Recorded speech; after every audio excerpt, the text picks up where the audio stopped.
அதிமுகவினுடைய இரட்டை இலை சின்னத்தை ஒதுக்குவது தொடர்பாக அந்த முடிவை எடுப்பதற்கு முன்பாக ஓபிஎஸ் தரப்பிடம் இது சார்ந்த கருத்தை கேட்க வேண்டும் என்று தேர்தல் ஆணையத்திற்கு சென்னை உயர்நீதிமன்றம் உத்தரவு பிறப்பித்திருக்கிறது என்பது மிக முக்கியமான ஒரு உத்தரவாக நாம் பார்க்க வேண்டியிருக்கிறது.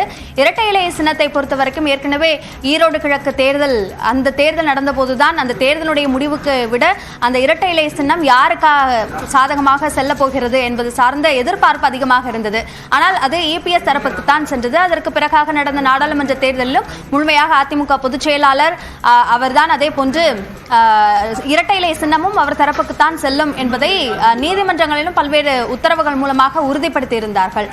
தற்பொழுது இந்த உத்தரவை எப்படியாக பார்க்க வேண்டும் என்ற சில கேள்விகளும் எழுகின்றன. இது சார்ந்த கருத்தை நம்மோடு பகிர்வதற்காக அதிமுகவிலிருந்து திரு இன்பதுரை நம்மோடு இணைந்திருக்கிறார். அவரோடு பேசலாம்.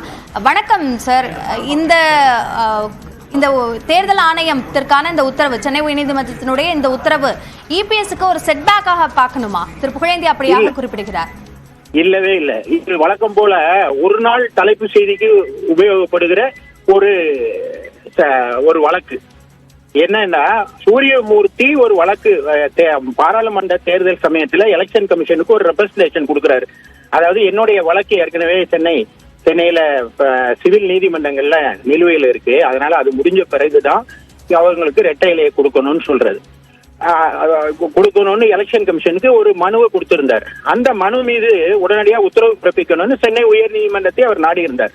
அதுல எலெக்ஷன் கமிஷன் ஏற்கனவே அதிமுக கிட்ட ஒரு பதிலை கேட்டிருந்தது. அந்த பதில நாங்க சொல்லியிருந்தோம், சூரியமூர்த்திக்கும் அதிமுகவும் சம்பந்தம் இல்ல, அவர் 2018 மெம்பரா இருந்தாரு.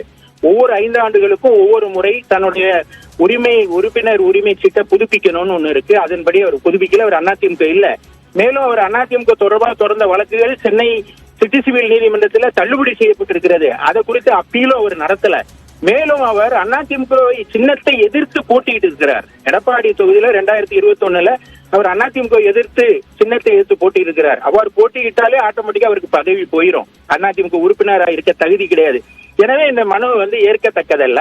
மேலும் அதிமுகவுக்கு இரட்டை இலை சின்னத்தை அளித்தது உச்சநீதிமன்ற தீர்ப்பின் அடிப்படையில் எலெக்ஷன் கமிஷன் கொடுத்திருக்கு. இதை 3 தேர்தலில் கொடுத்திருக்கு. ஒன்னு பெங்களூர் கர்நாடகா தேர்தலில் 2 தொகுதிகளில் கொடுத்தாங்க, இடைத்தேர்தலில் ஈரோடுல கொடுத்தாங்க, எம்பி எலெக்ஷன்ல கொடுத்திருக்காங்க.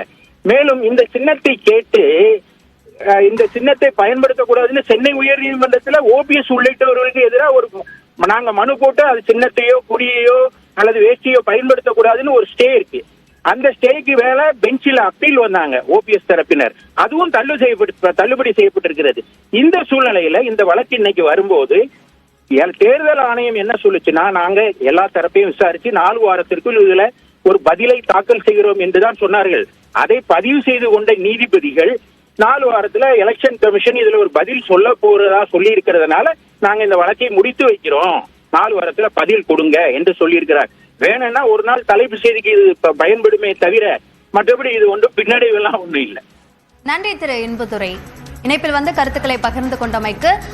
இரட்டை இலை சின்னத்தை ஒதுக்குவதற்கு முன்பாக ஓபிஎஸ் தரப்பிடம் கருத்து கேட்க வேண்டும் என்ற இந்த நீதிமன்றத்தினுடைய உத்தரவு இபிஎஸ் தரப்புக்கு செட்பேக் என்று சொல்கிறது ஓபிஎஸ் தரப்பு. ஆனால் இது அப்படி முக்கியத்துவம் வாய்ந்த ஒரு தீர்ப்பாகவோ அல்லது உத்தரவாகவோ இதனை பார்க்க வேண்டியதில்லை என்று இபிஎஸ் தரப்பு பதிலளித்திருக்கிறார்கள். இனி மற்ற செய்திகளை வழங்குவதற்காக நிகழார் நெறியாளர் காயத்ரி. நன்றி அபிநயா.